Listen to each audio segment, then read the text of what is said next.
out that use new technology, and you need a new video card. You know, instead of having to go out and buy a new gaming system, you open up your computer, you pull out the old video card, you throw it away. Or if you need more memory, you go out and you buy more memory, and your game runs smoother. You can just update your own system. And you do that up until the point where your computer can't take it anymore.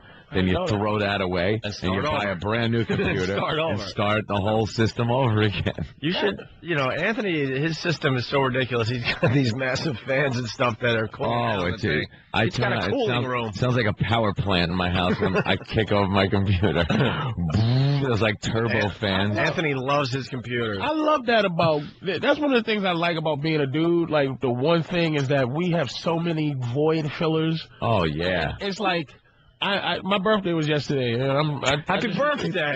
Thank you. So I'm 37. In white years, I'm 90. I was gonna say I'm 99. I'm glad you did it to yourself because I was going right for it. That's horrible. I'm a 99-year-old white man. Isn't the life expectancy for you guys like 33? It's like I really am. I should have a cane right now. You're an OG. I really did live. You know, past where, you know, whatever. I don't want to die yet, too. No. Credit. I would have. 2 years ago, I'm like, baby, I'm ready to go out, man. You know, I'm standing on the thing with two guns, like, come on, kill me, baby. But it's like I still sit there, and you know, you figure, you know how you're immature, grow up. Yeah. I'm just sitting there on my little chair playing, you know, Fear, or you know, a Rainbow Six. Exactly. It's just you're sitting there. I was talking about how, you know, I was talking about on stage how guys, one of the good things about guys that people just don't understand is that we have no shame. We have so much fun that means nothing. Like, right. I daydreamed I was a Hall of Fame running back the other day for 4 hours. Like, for 4 hours, and I wasn't asleep. It was a daydream. I was completely up, and I just was looking in the air, and I was shaking people, and I dreamt I was this dude named remember the dude from Road Warrior, the villain from the Road Warrior? Humongous? The Humongous. Humongous. Yeah. And Lord of the Wasteland, Humongous. The Ayatollah of rock and roller. And so I'm thinking I'm this dude named Humongous, right? Playing football. I don't talk. No one knows. I don't speak. Someone found me, and they just unleashed me on football. Right. I was this football player named Humongous, and I'm putting people in the hospital, and they trying to interview me, and I don't talk, and I wear a mask just like the Humongous. And it's just a daydream. For 4 hours, man. And I just woke up out of that daydream, you know, from 2 p.m. to 6 p.m., and I didn't go, what did I do in my life? I just was like, man. You're like, hey, that's pretty good. Man, I wish I could be the Humongous for real. God, that is something, because in my old working days, I used to have to work in the shop sometimes. When you're not out on a job site, you'd have to work in the shop, and you'd have to make the stuff that you would install the next day. Right. And there were these things called clinch collars. They're little round things that you cut into the ducts that you then connect pipes onto. Right. It's like a little branch line. So to make these things, they're flat. And you got to take them and roll them through a roller to curl them. and then you stand by a stapler, this huge Bosch stapler that we work with your foot, and all day staple these round tubes together. Man. Your mind does not have to be there. Doesn't even have to be there. You know, it's purely a part of your brain that is like breathing or heartbeat or something. No way to staple your hands. There's no way to do nothing wrong. You really have to work at it to screw yourself up, because the space that the metal goes in is very thin. So, and the thing loads up with like a day's worth of staples. You don't even have to change staples. And you got a pile of this crap next to you, and you know what your entire day is going to be. So I would stand there and just do exactly what you would do. I would daydream, and mine was that some alien race came down to Earth and gave me all this really cool alien technology, and because there was this war going on, but they couldn't, and these other aliens were going to take over the Earth. Right. So, but these other aliens couldn't get involved with the aliens that were going to take over the Earth because they didn't want war with them. Like so Russians. they gave us all this. Cold War. Right. The Cold War aliens. Right. Okay. Exactly. So they gave me all this good like space crap.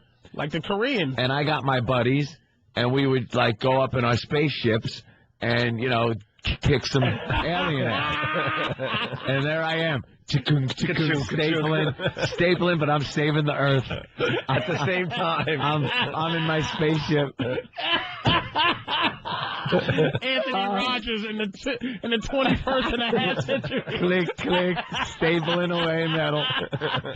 You know, you gotta do what you gotta do to get through the day, bro. And I think a girl would shoot us over the head if she really knew what was going on in her head. She had to do that. Like everything that they do is based on like actually having something tangible to do. Dude, 8 hours. Read 4 hours. I was humongous, the non-talking football player that the NFL had to figure out what to do with me because everyone would get hurt.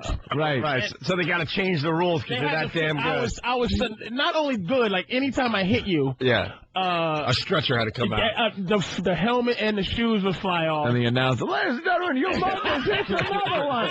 Like just flashes going off in the stands. And then one game I was playing, I was playing a team, and I was the captain. I would just go out, and they had a bunch of guys, and this guy was psyching himself up, really like, yeah, you think we're scared of you, Among Us? And he slapped me in the face and spit on me. And I looked back at the team, and his team was like, oh my god, and my team was like, thank God you're on our side. Not humongous. You just slapped you. Oh no, you didn't. Hey, Bert from Philly on the instant feedback. Anthony and Space Hitler building the Fourth Reich. And you had so much time that you'd have to get every detail in your head right.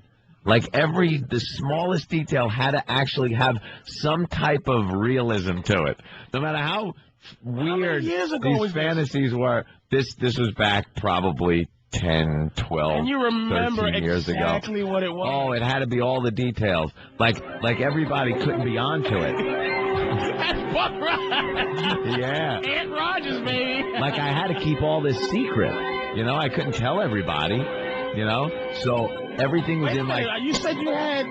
Yeah. You said you had just my closest buddies. It was you and like my close about buddies. 3 dudes. Yeah, 5, 8. You know, just people I knew, like buddies that I could trust. And that's all you needed for the mission. But everyone else, you know, it had to be a secret. So I'd have to go about my daily business. But, you know, when the crap would hit the fan, we'd have to hit some secret tunnels and get to the ships and, you know, launch and kick some ass. And you play this out in your mind.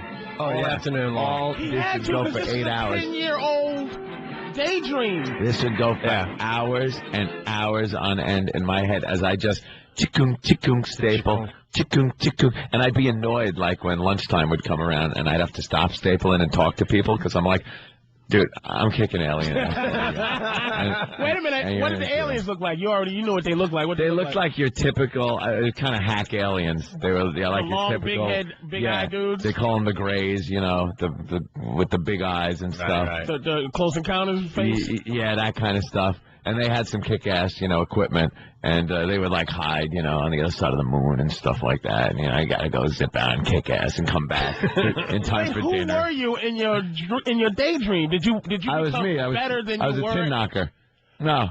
You didn't By day, I still had to go to work. I had to keep my cover. It looks like you had like a Superman thing going on. Yeah, I had to keep my cover. You were kind of like a Clark Kent tin knocker type dude. Not only was it a spaceship. If you expose the aliens, I mean, if you expose, why didn't you expose this to planet Earth? That would destroy our whole way of life. And how did you?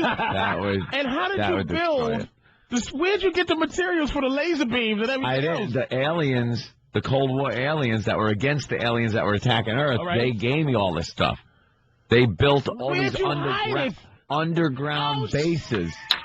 I'd have to eat the details. Oh yeah, underground bases that were like deep below the Earth and take elevators. Wait a minute. So when you was thinking, right? So when you're doing the stapling, right?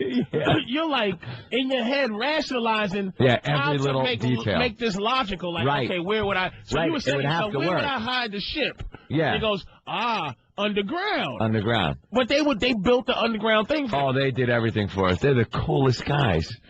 Those aliens. And they built everything. And they told you we can't get involved. Yeah, we can't get involved. Why couldn't they get involved again? Because then it would make war between the two, and they didn't want that. So it was Cold War. It was Cold War. That's what we did with the Russians for a long Korea, time. Vietnam, all that kind of stuff. Is that what it was based on, that ideology? I guess so, yeah, in a way. It was based more on I was a tin knocker. Humongous, hitting people in football. You trying to save the universe. It was based more on I was a tin knocker with absolutely no future who wanted to be a guy that saved the world. Ant Vader. That's right. That's amazing. Oh, man. Hey, we're going to get back to the internet. I haven't thought of that in years, though. That's very funny. You bring up humongous. We're going to get back to the internet search list here after the break. So far we got fag. How old are you? 10? Yeah. You got to get your imagination rolling. Come on. Ann has an unbelievable imagination. We know that by now. Top 10 searches. So far in 10th place we got Christmas, and we only got to 9 Nintendo Wii.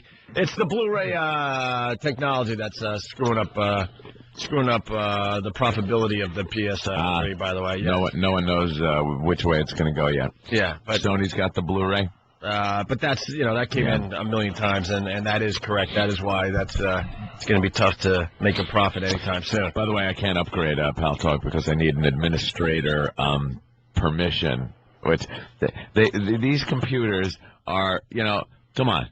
I flew spaceships against alien races. I can't get into this computer. Where they at? Maybe they can help. Maybe that password's underground. Cold War aliens, please come down and help me log in so I can run Pal Talk. That's hilarious. So I can see boobies. Oh, I got a headache laughing at how detailed that is. You should make up your own video game, man. Oh. You really should. I already thought about it. With that imagination of yours. All right. God, we got so much today. We got to get into some Tyra. We got to get into the rest of the. We got to get into the DJ that got shot from Power 105, and he's not dead. Well, wow, he took like 13 shots. They're saying gravely ill. He gets shot 13 times. I don't care if it's in like